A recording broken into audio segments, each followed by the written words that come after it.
Sobre a palavra do Senhor, no livro de Lucas, capítulo 11.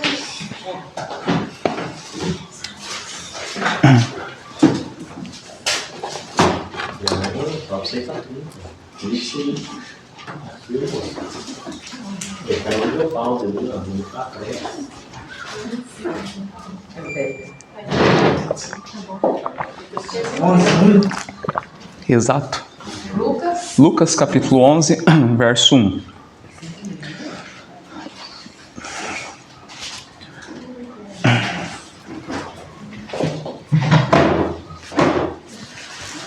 Tem um princípio grandioso somente nesse primeiro versículo aí, né? E nós temos bastante coisa para aprender com o Senhor Jesus.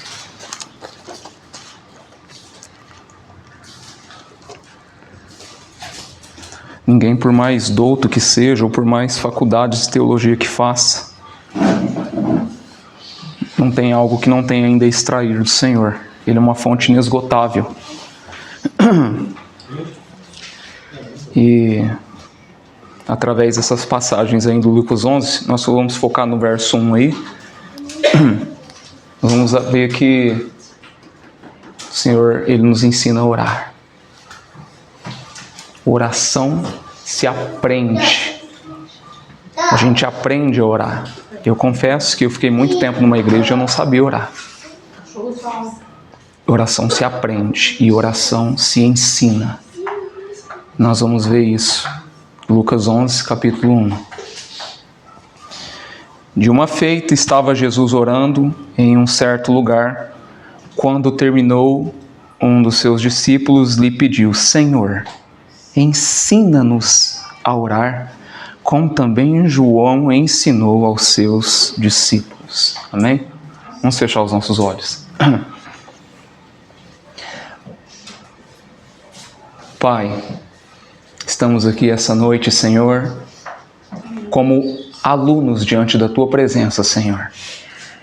Tua palavra vai dizer em Romanos 8, 26, porque o Espírito nos assiste, semelhantemente nos assiste em nossa fraqueza, porque não sabemos orar como convém, mas Ele intercede por nós, sobremaneira, com gemidos inexprimíveis. E, ó Pai, não há ninguém tão sábio aqui, Senhor, não há ninguém tão douto, ó Pai, não há ninguém tão expert em oração que não tenha algo a aprender de Ti, Senhor. Ensina-nos a orar, Senhor. Ensina-nos a rogar a Ti, a suplicar, Senhor, a Tua presença. Ensina-nos, Senhor, a nos deleitar diante da Tua presença, expor os nossos corações. Abrir, Senhor, todo o nosso coração diante da Tua presença, sabendo que o Senhor nos ouve, o Senhor atende a súplica, as necessidades nossas. Ajude-nos, Deus, nas nossas limitações, ajude-nos em nossa fraqueza, ó Pai. Assim como vemos que oração se aprende, nós queremos aprender de Ti. Como orar, Senhor? Ensina-nos, precisamos de Ti, Senhor. Esteja no nosso meio aqui esta noite. Que a Tua presença esteja conosco, ó Pai. Que o Teu Santo Espírito esteja no nosso meio e está, porque a Tua palavra diz: onde estiverem 2 ou 3 reunidos em meu nome, ali eu estarei. O Senhor está aqui, Senhor. Faça isso para a Tua glória, Senhor. Há coisas preciosas descritas na Tua palavra, Senhor. Nós sabemos disso, ó Pai. Tanto a mensagem do Evangelho, como o apóstolo Pedro vai dizer em 1 Pedro capítulo 1, que anjos anelam perscrutar. Como também o apóstolo Paulo vai dizer em 1 Timóteo capítulo 3,16, evidentemente, grande é esse mistério da piedade, aquele que foi manifestado na carne, contemplado por anjos, pregado entre os gentios, crido no mundo, recebido na glória. Quem é esse? Jesus Cristo. Contemplado por anjos. Anjos contemplaram, viram a Tua grandeza. Como, Senhor, viram a Tua grandeza? Através do Teu Filho Jesus Cristo. Através do Teu Filho Jesus Cristo, anjos viram quanto o Senhor é misericordioso. Ó Deus, que a gente não se limite somente à nossa esfera terrena. O ato da criação, da redenção vai além da nossa imaginação. O Senhor não mostrou somente aos homens a Tua grandeza, a Tua misericórdia, o Teu santo amor, mas revelou, mostrou até aos anjos. Ajude-nos, Deus. E assim, ó Pai, como o Senhor mostrou a Tua grandeza aos anjos, assim, ó Pai, como esses discípulos chegaram ao Teu Filho Jesus Cristo, ensina-nos a orar, porque João ensinava os discípulos dele a orar. nós te pedimos esta noite, Senhor, ensina-nos a orar. Nós estamos rendidos na tua presença, Senhor. Humildemente te pedimos, Senhor. Nós não somos tão bons assim. Nós não sabemos orar tão bem assim, Senhor. Nós não sabemos verbalizar, Pai, tão bem assim. Nós achamos que sabemos, ó Pai. Mas o Senhor é que nos ensina, Senhor. Então ensina-nos a falar contigo. Em nome do teu Filho Jesus Cristo, nosso Senhor e Salvador. Amém e amém. Então, oração se ensina, oração se aprende. E é curioso aí porque os discípulos não pediram aí para o Senhor Jesus Cristo: ensina-nos a pregar.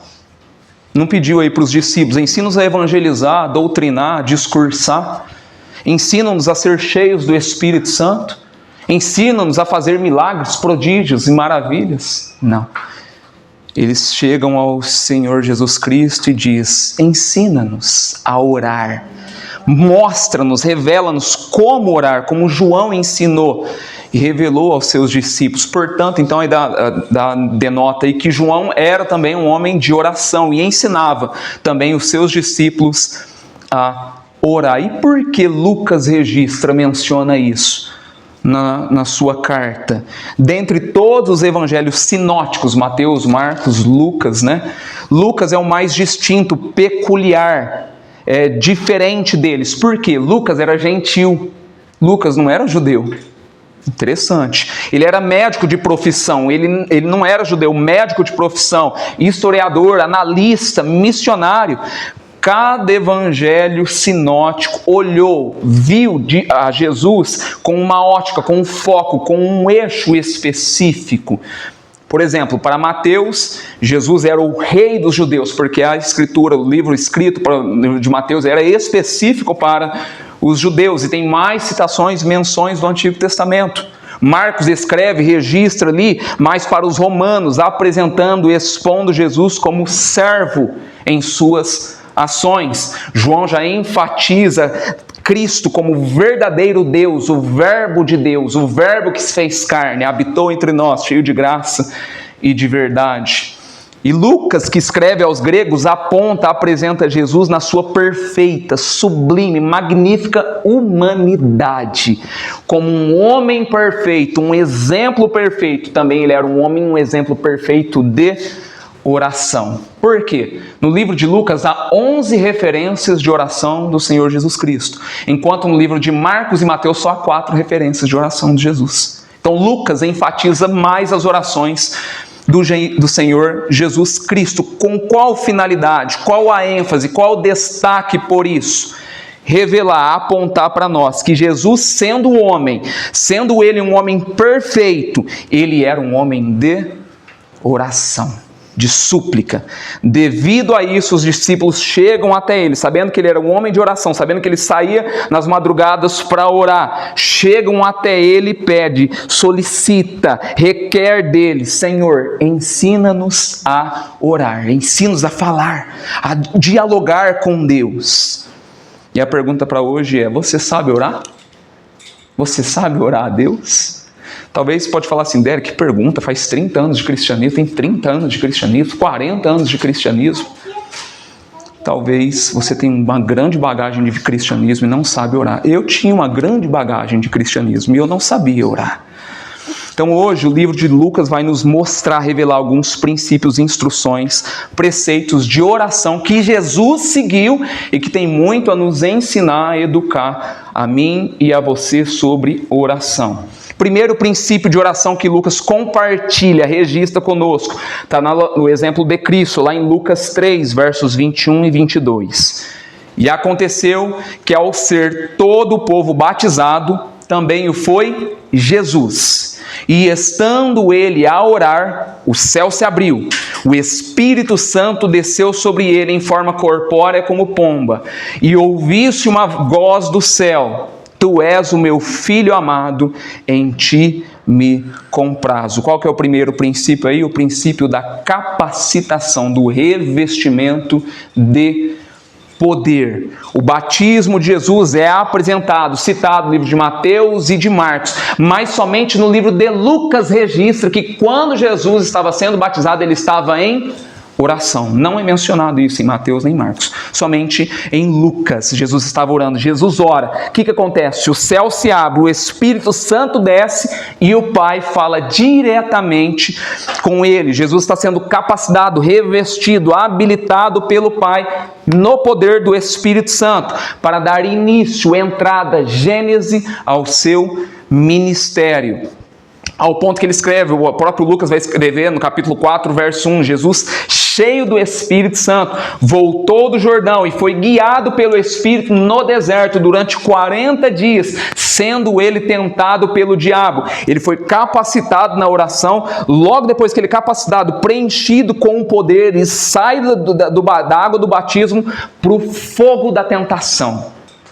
Da água do batismo para o fogo da tentação. Ele entra na arena do habitat do inimigo para vencê-lo, para derrotá-lo, para dominá-lo e nos ensinar que há vitória sobre a tentação quando nós dobramos os nossos joelhos, quando nós clamamos a Deus. E cheio do Espírito Santo, depois que ele sai dessa tentação, ele volta do deserto para a Galileia, capítulo 4, versos 14 ao 18, entra na sinagoga de Nazaré, abre o livro do profeta Isaías e diz: o Espírito do Senhor Deus está sobre mim. Ele estava preparado para pregar, porque ele tinha orado lá no batismo dele, foi revestido com poder pelo próprio Deus. Tudo começou no batismo, quando ele saiu da água do batismo, orando a Deus, suplicando a Deus. O céu se abre, o Espírito Santo desce, o Pai fala com ele, ele passa pela tentação, ele é aprovado pela tentação e depois ele é aprovado, porque o Espírito Santo dele está sobre ele, para que ele pregue a mensagem do Evangelho. É o que está aí, capítulo 4, verso 14. O Espírito do Senhor está sobre mim. Esse processo de capacitação, preenchimento, revestimento de poder emana, é oriundo, proveniente, origina-se da oração de Jesus lá no seu batismo. Ele ora, o céu abre, o Espírito Santo desce, o Pai fala e ele é capacitado para dar início, entrada, gênese ao seu ministério. Primeiro princípio da oração: ore por capacitação, por poder de Deus. Segundo princípio, o princípio da prioridade. Lucas 5, versos 15, 16 e 17. E eu vou citar somente as passagens do livro de Lucas, tá? Porém, o que se dizia ao seu respeito, a respeito de quem? De Cristo, cada vez mais se divulgava, e grandes multidões o afluíam para o ouvirem, serem curadas de sua enfermidade. Ele, porém, se retirava para lugares solitários e orava. Ora, aconteceu que num daqueles dias estava ele ensinando, achava-se ali assentado fariseus e mestres da lei, vindos de todas as aldeias da Galileia e de Jerusalém, e o poder do Senhor estava sobre ele para curar. O que está acontecendo aqui?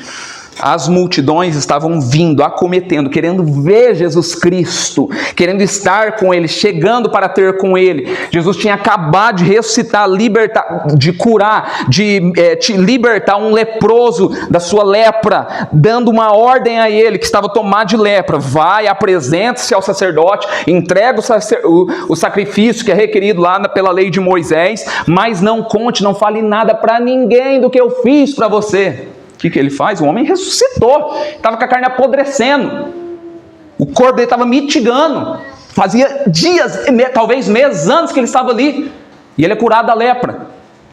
O que acontece? Ele não consegue se conter, ele conta para todo mundo, começa a contar, divulgar o que esse homem fez com ele.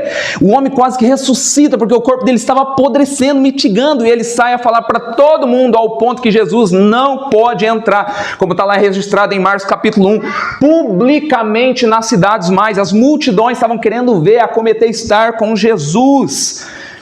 Em virtude, em decorrência desse testemunho, dele, está escrito que grandes multidões o afluíam, surgiam para ouvirem serem curadas por Cristo. Jesus era um pregador, ele era um arauto. Tudo que um pregador, um pastor quer, gosta mais, é de mais pessoas para ouvir a mensagem do Evangelho, mais pessoas para ouvirem a palavra de Deus. Quanto maior o auditório, melhor. Quanto mais pessoas, mais gente, melhor é. Quanto mais multidão chega, melhor fica, porque seriam mais pessoas libertas.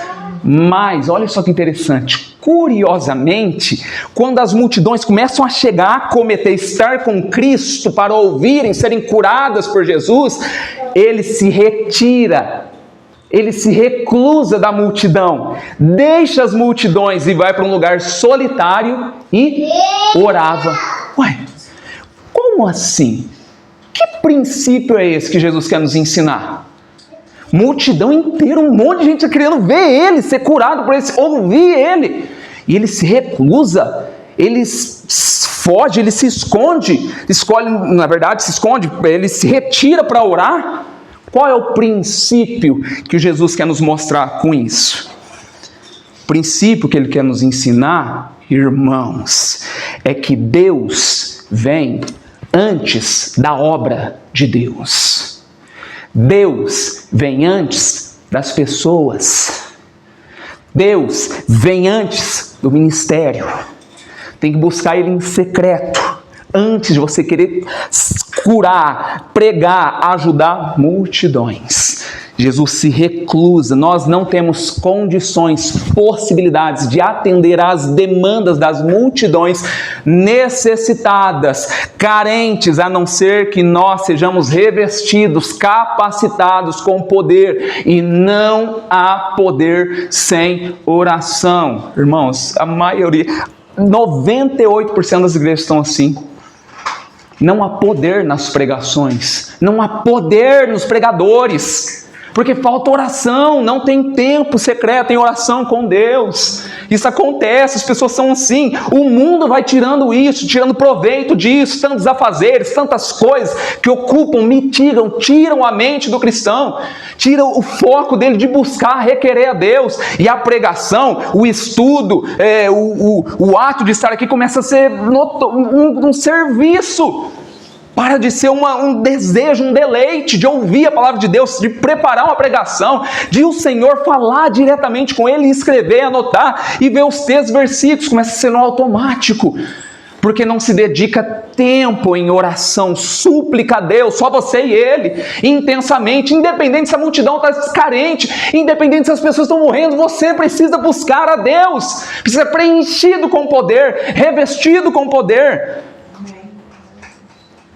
É interessante, fascinante que nos versos 17, que conecta ali os versos 15 e 16 aí, de Lucas, olha só que interessante, o fato de Jesus ter priorizado, preferido o Pai em oração, ante as demandas das multidões, e em virtude, em decorrência disso, ele é capacitado. Olha só, Jesus não atendeu as multidões, se reclusou para orar, e diante de ter feito isso, ele é capacitado, revestido com poder para curar, antes de atender às necessidades, às demandas, os pedidos das pessoas, antes de visitar, antes de evangelizar, antes de pregar, antes de dar alimento, ore ao Senhor, fale com o Senhor, fale com o Pai.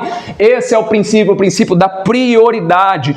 Quem é prioridade na sua vida? No livro Oração, a Chave do Avivamento, o pastor David Wong-Shu, que é o irmão do pastor Paul Wong-Shu, ele escreve dessas igrejas coreanas, uma referência, ele fala uma referência à igreja dele: nós não acordamos, nós não despertamos de madrugada para orar, porque é nosso costume. Nós acordamos, levantamos de madrugada para orar, porque Deus é a nossa prioridade. Irmãos, minha esposa sabe, eu fiquei uma semana doente. Durante toda essa semana Deus me acordou, não tinha como, eu estava com uma dor terrível. Toda semana, ela sabe, 3, 4 horas da manhã, eu ficava das 3 até umas 4, 5 horas, 2, 3 horas acordado, madrugada inteira, com dor intensa. Todas as noites, irmãos, eu passei orando: Senhor, me livra dessa enfermidade, me livra dessa enfermidade. No último dia de sexta passado, Deus ouviu minha oração. Sabe, como se arrancasse o remédio, não fazia mais efeito. O efeito era para 6 horas, estava durando 2 horas o efeito. Tanta dor intensa. Oração. Oração. E talvez a gente aprende que a gente tem que orar, que Deus é necessidade na dor intensa. É necessidade isso. Quando você está passando uma dor intensa, Deus falando: está vendo? Quando você passa por isso, você me busca, você busca a minha presença. Será que é preciso a gente perder algo? A esposa, o carro, o bem, a casa que te deu? Para que você entenda que Deus é prioridade na tua vida? Não deixe uma desgraça acontecer na tua vida para que você veja que Deus é uma prioridade. Deus tem que ser prioridade na tua vida. Você tem muitas regalias. Tem que dormir 3, 4, 8 horas tranquilo. Pelo amor de Deus. Paul Wang-Shu, ele escreve: nós acordamos, despertamos de madrugada para orar a Deus, porque Deus é a nossa prioridade. Ele vai concluir: no mundo inteiro, pessoas levantam, despertam de madrugada para ganhar dinheiro. Nós levantamos, despertamos de madrugada, porque Deus é a nossa preferência, Deus é a nossa predileção, Deus é a nossa primazia, Deus é a nossa prioridade. Esse é o exemplo que Jesus nos mostra. Independente se as multidões querem estar com Ele, a minha prioridade é recusar, orar a Deus, pedir por poder. E aí sim eu vou atender as demandas da multidão. Até que ponto Deus de fato é primazia na tua vida. Esse é o segundo princípio que aprendemos aqui com Jesus. Deus vem antes das pessoas, Deus vem antes da obra. Terceiro princípio, o princípio da dependência de Deus. Lucas 6, versos 12 e 13. Naqueles dias retirou-se para o monte, a fim de orar, e passou a noite orando a Deus, e quando amanheceu, clamou a si e aos seus discípulos, chamou a si os seus discípulos, e escolheu 12 dentre eles, os quais também deu-lhe o nome de apóstolos. Então só Lucas aqui narra na escolha dos apóstolos. Jesus passou a noite inteira orando. Nem Mateus, nem Marcos menciona que Jesus está orando, mas Lucas registra que antes da escolha dos apóstolos, o Senhor está orando. O que Jesus quer nos ensinar aqui? Ele quer nos ensinar que a escolha da liderança, da direção, do governo da igreja não tem os mesmos critérios, parâmetros, padrões da escolha do mundo. Não é porque a pessoa tem boa cognição, não é porque a pessoa tem um bom conhecimento, não é porque a pessoa prega bem, não é porque a pessoa tem boa elocução, não é porque a pessoa tem conhecimento, não é porque ela é popular. Não é você que escolhe, não é você que indica, não é que você dá a oportunidade do nada para a pessoa pregar. Não é assim. Para com isso. Maturidade espiritual não é a sua emoção, não é o que você sentiu, não é o que você decide, não é o que você define, não é o que você decreta. Não foi assim. Jesus rogou, passou a noite inteira para escolher 12 pessoas para conduzir o seu povo. Não foi assim também lá com a igreja primitiva. Está lá em Atos capítulo 15, quando se reuniram no primeiro concílio geral da igreja. Pareceu bem a mim, ao meu coração. Aquela pessoa é boa, vou deixá-la pregar. Aquela pessoa é boa, vou dar oportunidade. Vem cá, irmão, vem cá, traz uma palavra para nós. Pareceu bem a ele, pareceu bem ao Espírito Santo e a nós tomar essa decisão. Não toma nenhuma decisão sem você consultar a Deus, sem consultar o Espírito Santo. Mas ele prega bem, ele sabe falar. E daí? E daí? Você quer os requisitos? Tito capítulo 1, versos 5 a 9. 1 Timóteo capítulo 3, versos 1 a 16. Ele tem os requisitos? Tem. Agora nós vamos orar em cima disso. Vamos orar em cima disso. Não foi assim com Cristo. Não foi assim com a igreja primitiva. Não vai ser assim aqui também nesta igreja. É fundamental, essencial, indispensável que nós entendamos que a liderança espiritual não deve ter articulação, e não deve ter articulação humana, e sim resposta divina, resposta de oração. Porque tantas igrejas hereges hoje em dia, porque tantas igrejas fecham, se acabam hoje em dia? Articulação humana, prega bem, fala bem, chama ele. A igreja fecha, acaba, um escândalo acontece. Porque teve articulação divina, porque teve articulação humana, não teve resposta divina. Pareceu bem ao Espírito Santo e a nós tomarmos tal decisão. Jesus passou a noite inteira orando. Ele era um homem perfeito, mas mesmo ele sendo um homem perfeito, ele ora ao Pai, para que o Pai lhe desse toda a direção, toda a orientação, todo o rumo na escolha daqueles que deveriam ser o fundamento, a base, o rudimento da igreja. Ele não escolheu nem 10, nem 20, nem 50, mas 12. Mostra total dependência, submissão total a Deus na escolha, na liderança daqueles que haveriam de apacentar, instruir, guiar o povo de Deus. Na condução da igreja, na condução da liderança da igreja, tem que parecer bem ao Espírito Santo e também a nós. Quarto princípio, Lucas 9, versos 28 a 29. Cerca de 8 dias depois de proferidas essas palavras, tomando consigo Pedro, João e Tiago, aqui vai falar da transfiguração, subiu ao monte com o propósito de orar. Você também está lá em Mateus 17. E aconteceu que enquanto ele orava, a aparência do seu rosto se transfigurou, as suas vestes resplandeceram de brancura. Então, observe, note que os 3 evangelhos sinóticos, Mateus, Marcos e Lucas, citam a experiência da transfiguração, mas somente Lucas comunica que Jesus está orando nesse momento. No momento da transfiguração, Lucas registra, Jesus estava orando. Lucas liga, conecta, une a transfiguração de Jesus com a oração de Jesus. O seu rosto brilha, reluz, suas vestes resplandecem, reluzem, porque ele ora. Enquanto ele ora, algumas coisas acontecem. Primeira coisa que acontece aqui, confirmação, prova, valia da sua messianidade. Olha só, e do propósito da sua vinda.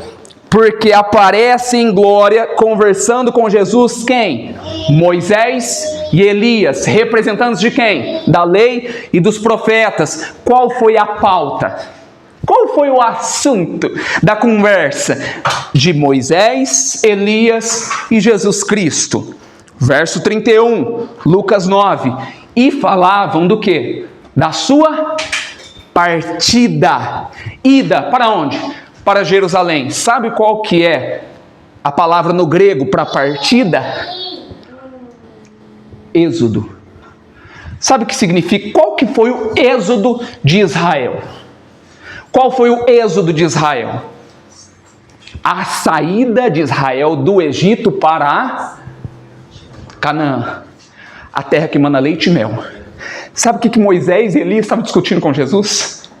A saída, a escravidão do povo do pecado para a salvação. Aí que Jesus ele teria que passar pela cruz e ir para Jerusalém, e que lá ele libertaria o seu povo. Era essa a pauta, o assunto que foi exposto, a libertação, a escravidão, abordando, arrojando, conversando sobre a libertação da igreja, do povo de Deus, o resgate do povo de Deus que aconteceria na cruz do Calvário. Ele estava indo para Jerusalém. Lucas 9:51, que depois dessa conversa, irmãos, Jesus estava irresoluto. Ele estava irresoluto, o semblante, o texto vai dizer, Lucas 9:51, Lucas 9:53, no semblante dele estava visível que ele queria ir para Jerusalém. Já pensou, já viu isso? Irmão, estava no semblante dele, o texto está dizendo, lê lá depois, Lucas 9:51 e 53. Estava no semblante dele que ele queria ir para a morte. Ele sabia que era lá, olha só, irmãos. era nítido no semblante dele, intrépida resolução, o texto é bem claro lá, de ir para Jerusalém, e ele vai para morrer na cruz do Calvário. Abre-se a nós o caminho da libertação, ali nossas algemas, cadeias foram quebradas, rompidas, partidas, ele nos tornou verdadeiramente, fielmente livres. Essa é a verdade que corre em resposta da oração de Jesus. Jesus está orando, Moisés e Elias aparecem diante dele, e a pauta é: vamos tratar do êxodo, da libertação do povo de Deus. Enquanto ele estava orando, mas porque ele ora, também outras coisas acontecem. O seu rosto transfigura, transmuta, suas vestes ficam brancas, segundo o relato de Marcos, que nenhum lavandeiro da terra poderia deixar mais branco do que ele foi visto naquele dia. Porque quando oramos, a Shekinah, glória de Deus, invade, domina, envolve a nossa vida. Quando nós reunimos fielmente para suplicar a Deus. Segunda coisa acontece quando ele está orando lá no monte: Pedro comete um deslize, um agafe, um descuido na montanha, sem saber o que falou uma tolice. Disse para Jesus: mestre, bom estarmos aqui. Vamos fazer 3 tendas, uma para o Senhor, uma para Moisés e outra para Elias. Ele fala uma bobagem, uma tolice, uma besteira, comparando, equiparando Moisés, Elias a Jesus Cristo. Mas Jesus não é apenas um grande homem, ele é o próprio Deus, ele é o Deus entre os homens. E curiosamente, intrigamente, Jesus, ele não se defendeu, não repreendeu. Lembra que 8 dias antes ele repreende Pedro lá em Cesareia de Filipe, mas aqui não, Jesus não repreendeu ele. Jesus orou, e quando Jesus orou, o Pai defendeu ele. Olha só que interessante, uma nuvem luminosa os envolve, e dentro da nuvem vem uma voz do céu: este é o meu filho amado, a ele ouvi. Irmãos, foi muito claro para os discípulos: Moisés e Elias não são nada, ele é o meu filho, vocês têm que ouvir ele. Olha só que Pedro e Tiago viu: este é o meu filho, a ele eu vim. Em outras palavras, não compare, não iguale, não nivele o meu filho com Moisés, não nivele o meu filho com Elias, não nivele o meu filho com o anjo Gabriel, pelo amor de Deus, arcanjo Miguel. Não, ele é muito mais.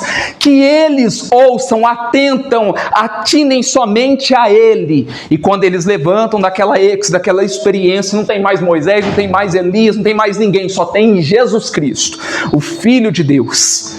Quando as pessoas não forem justas, corretas com você, ore. Quando você ora, Deus te defende. Mas também outra coisa acontece lá também no monte. Quando Jesus orou, o Pai o capacitou, o habilitou a enfrentar a cruz, porque o tema, a pauta, o assunto da conversa lá no monte, da reunião entre eles e Moisés, era o êxodo, a partir da morte dele na cruz. E quando ele disse no monte, Lucas 9, verso 51 e verso 53, ele está decidido, resoluto, firme, determinado em ir para Jerusalém. Ele ora, o Pai o capacita, o Pai o prepara para ele ir para a cruz como um rei, caminha para a sua coroação. Em troca da alegria que lhe estava proposta, suportou a cruz, não fazendo caso de ignominia, e está sentado à destra do trono de Deus. Hebreus 12, 2. Deus o capacita com poder para enfrentar a cruz. Resoluto, decidido: eu vou para Jerusalém, eu vou cumprir a vontade do meu Pai. Quinto princípio, Lucas 22, versos 31 e 32. Simão, Simão, olha só que interessante: eis que Satanás os reclamou para vos peneirar como um trigo. Eu, porém, roguei, orei, supliquei por ti, para que a tua fé não desfaleça. Tu, pois, quando te converteres, fortalece os teus irmãos. Agora eu te pergunto: por que Satanás requeriu? Por que Satanás pediu, solicitou a Pedro? Por que ele solicitou Simão? Por que não pediu Tomé? Por que não pediu Levi? Por que não pediu Judas? Por que Simão? Porque nós, quando observamos ali os evangelhos, o livro de Atos, é claro, nítido, notório que Pedro era o quê? Um líder, um porta-voz. É claro, Satanás queria atingir o cabeça, o líder do grupo. John Maxwell, um puritano norte-americano, disse que liderança é influência, Olha só isso, irmãos. Principalmente homens aqui, líderes. Liderança é influência. Um líder nunca é neutro. Nunca. Ou ele é uma bênção, ou ele é uma maldição. Ou ele agrega, ou ele atrapalha. Porque a liderança influencia, inspira pessoas. É por isso que lá em João capítulo 21, lembra? Quando eles regressaram para Galiléia, por ordem do próprio Jesus, verso 3 de Pedro diz... João capítulo 21, verso 3, Pedro vai dizer, vou pescar. O que aconteceu quando ele falou isso? E ele está dizendo ali, vou pescar, ele está dizendo assim, quando ele vai dizer, vou pescar, acabou para mim, fim de linha, Jesus já morreu, não adianta voltar, vou voltar para as minhas redes, fim de linha, já acabou, mitigou, chega. O que acontece quando ele fala isso? O que os discípulos falam com ele? Nós vamos contigo também. Olha só. Como que influencia? Cuidado com o que você vai falar. Líder, cabeça, vocês que são vistos, vocês que já pregaram um dia, vocês que vão pregar, homens dentro do lar, mulheres também são cabeça dos seus filhos, enfim, cuidado com o que você fala, cuidado com as atitudes, cuidado com as suas reações, cuidado. Você é visto, as pessoas veem você como um exemplo. O que acontece? Os seus colegas, na hora quando Pedro vai dizer aquilo, nós vamos contigo. Um líder tem poder de influenciar, arrastar, persuadir pessoas com eles. Nós devemos orar, rogar pelas lideranças formais e informais. Como assim, Derek? Aqueles que não têm cargo, mas que influenciam. E aqueles que têm cargo e também influenciam. Jesus orou por Pedro. Pedro só não sucumbiu, naufragou, esmoreceu, porque de fato Jesus orou, suplicou por ele, e nós precisamos muito de orar pelos mestres, pelos dirigentes, seja um pai de família, seja policiais, seja governantes, seja pastores, seja presbíteros, seja diáconos, todos aqueles que estão envolvidos, vestidos, munidos de liderança, na igreja, na família e na pátria. Ore pelos líderes, ore pela liderança, ore para aqueles que influenciam. Porque quando Satanás ciranda, peneira, brinca com o líder, ele bagunça a cabeça, o coração, os valores dele. Muitas pessoas, muita gente atingida, afetada, abalada. Ore pelas lideranças, ore por quem está pregando, ore para os irmãos aqui desta igreja, ore pelos pais de família, ore. Deixa ele se lascar. Não, ore por ele, interceda por ele. Ore pelas lideranças. Sexto princípio de entrega incondicional, Lucas 22, versos 39 a 42. E saindo, foi de costume para o Monte das Oliveiras. Jesus e os discípulos o acompanharam. Chegando ao lugar escolhido, Jesus lhe disse: orai, para que não entreis em tentação. Ele, por sua vez, se afastou cerca de um tiro de pedra e de joelhos orava, dizendo: Pai, se queres, passa de mim este cálice. Contudo, não faça a minha vontade, e sim a tua. Jesus era perfeitamente homem. E em Mateus 26, 38 diz que ele estava angustiado até a morte, levando as lágrimas e o sangue. Ali ele estava acontecendo a maior luta, a maior batalha intensa, profunda, acentuada e histórica, que estava dentro do coração, da mente dele, uma batalha sangrenta de suor, não para fugir da vontade do Pai, mas para realizar a vontade do Pai. Você passa uma batalha, uma luta intensa para fazer a vontade do Pai ou para fugir da vontade do Pai? Você luta, batalha, uma batalha intensa para fazer a vontade de Deus ou para fugir da vontade de Deus? Jesus estava batalhando, lutando para fazer a vontade do Pai, e aqui ele estava orando por isso. Pessoas hoje chegam, se aproximam-se de Deus em oração, sabe de que forma? E diz que sabe orar, dando ordem a Deus. Eu decreto, Senhor. Eu determino, Senhor. Eu exijo, Senhor. Só que Jesus vai ensinar de uma forma totalmente contrária. Pai, Contudo, que não seja feita a minha vontade, sim a tua. Ele ensina humildade, mansidão.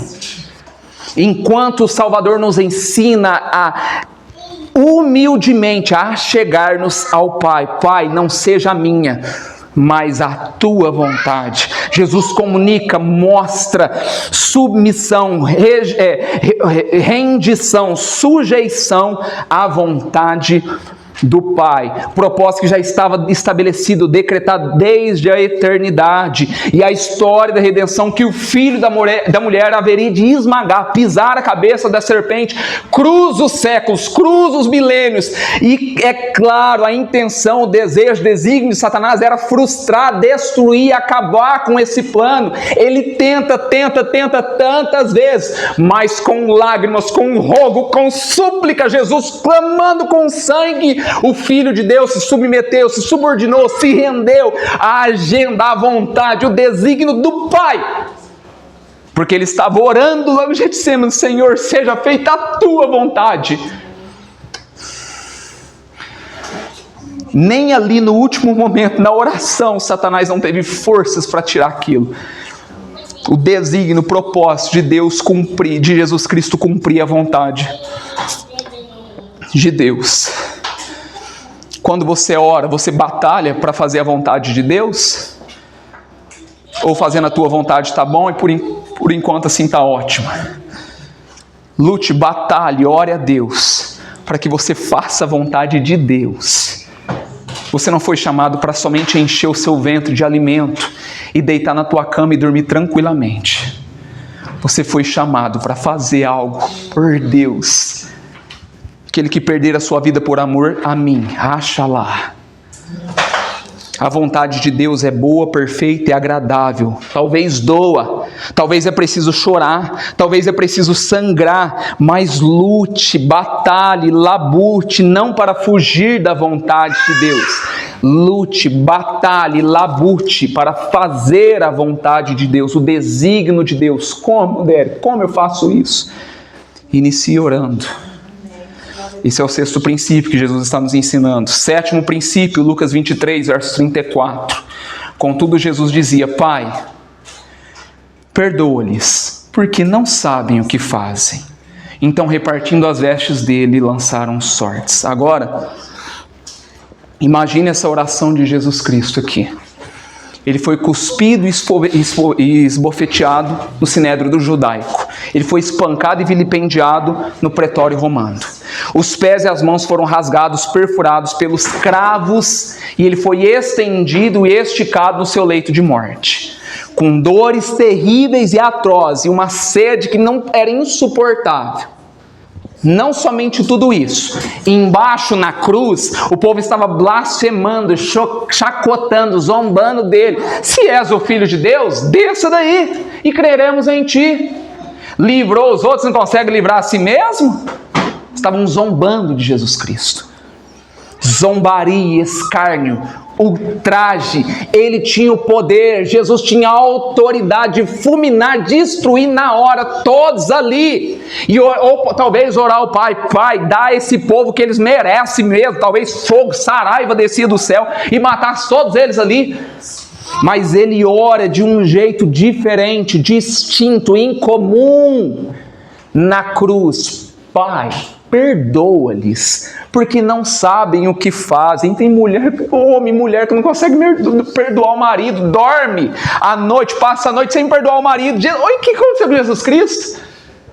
Cuspido, esbofeteado, zombando da cara dele na cruz. Pai, perdoa, eles não sabem o que fazem. Não fez uma coisa que a mulher e o marido não quis, já não dorme sem olhar, não perdoa. Se não perdoar dos homens as suas ofensas, tão pouco vosso Pai vos perdoará as ofensas. É tão duro isso? É insuportável que não pode perdoar na hora ali? É de tão duro. Tem umas pessoas que falam, tem 3 palavras difíceis de falar transcendentemente, entre outras palavras. E perdão, porque você não consegue falar perdão. Me perdoa. É difícil. Ah, meu pai era assim também. É, porque seu pai era, você tem que ser? Perdoa. Mas Jesus vai dizer: Pai, perdoa. eles não sabem o que fazem. Olha só, irmãos, isso aqui. Além de Jesus interceder, rogar por eles, Jesus atenua-lhes o quê? A culpa. Diminui a culpa, ameniza a culpa deles. Pai, perdoa-lhes, eles não sabem o que fazem. Um dos ladrões que também blasfemava, lá no texto de Mateus, os dois blasfemavam, os dois zombavam. Um deles, depois da oração de Jesus, o coração deles é tocado, é alcançado, é abrandado, diminui, derrete a dureza do coração. E um deles que estava crucificado, esticado à sua direita, então ele volta e diz a Jesus: Senhor, lembra-te de mim quando entrares, quando vieres no teu reino. Jesus responde: em verdade te digo, hoje mesmo estarás comigo no paraíso. Glória a Deus. Quando você perdoa, o coração das pessoas amolecem, impressionam, abrandam as pessoas. A grandeza de um cristão não está na força da vingança, mas no poder, na simplicidade do perdão. Quando você ora e abre e expõe o coração para perdoar aqueles que maltratam, machucam e ferem você, há uma bênção, uma dádiva de Deus que se abre a salvação, libertação de outras pessoas à sua volta. Você é visto, você é notado, você é percebido, você não passa despercebido. No mundo, as pessoas olham, observam você. Quando você perdoa uma pessoa, mas como assim ele perdoou aquilo? A mulher brincou com a cara dele. Ele é cristão, perdoou, outras pessoas veem. Não é só você não que está perdoando ali. Pessoas ao redor vê. Pessoas são acometidas só pelo fato de você perdoar outra pessoa. Será que isso é tão difícil de ensinar? Tão simples isso? Perdoa, releva, esquece. O Senhor joga os nossos pecados no mar de esquecimento. O que é tão duro que você não consegue perdoar essa pessoa? Perdoa, esquece, releva, deixa passar isso. Nós aprendemos primordialmente aí 7 princípios. Primeiro princípio: ore por capacitação, revestimento de poder. Segundo princípio: ore a Deus para que Ele seja a sua prioridade antes da obra, antes dos afazeres, antes de você acordar, dar um beijo na sua esposa. Ore a Deus. Deus é a sua prioridade antes de tudo. Terceiro princípio: ore para que em todas as escolhas, todas as escolhas, comprar um celular, ore. Comprar um carro, ore. Que eu estou listo? Já ouvi cristão, gente de igreja, cristão, e falar assim, cristão, não vou citar, cristão falando assim, orar por tudo. Você é tolice, orar por tudo. Ore por tudo. Tudo. Ore para que todas as suas escolhas passem por Deus. Não decida nada sem orar. Não decida nada sem orar. Quarto princípio: ore para você ver quem realmente Jesus é. Jesus é acima da lei. Jesus é acima dos profetas. Jesus é o Filho de Deus. O caminho, a verdade, a vida, a ressurreição e a vida. A árvore da vida, o fôlego de vida. Deus te defende quando você ora. Quinto princípio: ore para ser um exemplo, um padrão de liderança. Pare de levar a liderança nas coxas. Pare de tomar decisão irrefletida. Ore para que você seja um líder, um exemplo. Ore para as lideranças, ore para os seus familiares, ore para as lideranças eclesiásticas, ore para as lideranças políticas. Sexto princípio: ore para se entregar à vontade de Deus e não a sua, não o seu desejo, não o seu coração. Aprenda a orar com humildade. Seja feita, Senhor, a tua vontade e não a minha. Não exija, não decrete nada de Deus. Senhor, seja feita a tua vontade. A tua palavra, Senhor, diz: o coração do homem pode fazer planos, mas a resposta deles vem de ti. Entregue a Deus. Sétimo princípio: ore para aprender a perdoar, como Jesus perdoou aqueles que tanto o humilhou. Aprenda a perdoar. Não tem coisa tão difícil de perdoar que não pode ser perdoado, que seja mais duro que Jesus perdoou a cada um desses homens aqui. Hoje nós estamos muito ocupados, distraídos. O mundo contemporâneo, o mundo hoje está muito ocupado, distraído para ocupar-se com Deus. Jesus não tinha tempo para comer, mas ele tinha tempo para orar. Hoje, as pessoas não têm tempo para orar, mas para comer e para dormir. Uma vez eu estava fazendo tiro de guerra, eu falei assim para o subtenente: eu não tenho como eu fazer tiro de guerra, não tenho tempo. Ele falou assim: o que você faz das 5 às 8 da manhã? Ah, eu estou dormindo. Você vai fazer o tiro de guerra, você tem tempo, das 5 às 8. Então nós temos tempo para buscar Deus em oração. E eu encerro aqui, olha só que interessante. Sabe o que é mais precioso e maravilhoso? Sabe qual que é a cereja do bolo disso? Dério, por que você falou de oração? Você citou o livro de Lucas aí, você falou de oração. O que é mais precioso, perfeito nisso? No livro de Lucas, Jesus orava. No livro de Atos, quem está orando? A igreja. Irmãos, a igreja aprendeu a orar lá em Atos. A igreja aprendeu a orar. Irmão, você viu o que aconteceu com a igreja lá? Cadeias se abriram. Homem e paralítico levantava. 3.000 convertidos, 5.000, uma comunidade inteira. Um homem que matava, arrastava mulheres pelos cabelos, se converte ao cristianismo e é o maior pregador do evangelho. Irmãos, sabe o que eu quero te pedir hoje para você? Chega a Jesus e diz assim: Senhor, me ensina a orar. Me ensina a orar. Será que de fato você sabe orar? Será que de fato você sabe orar? Os discípulos aprenderam a orar. E foi uma coisa sobre-humana, sobrenatural que aconteceu com eles. Vamos aprender com o Senhor Jesus a orar. Esse deve ser o seu pedido. Pai, ensina-me a orar. Coisa sobrenatural vai acontecer na minha, na sua vida, na vida dessa igreja. Amém? Que Deus esteja nos abençoando. Em nome de Jesus Cristo. Vamos orar ao Senhor.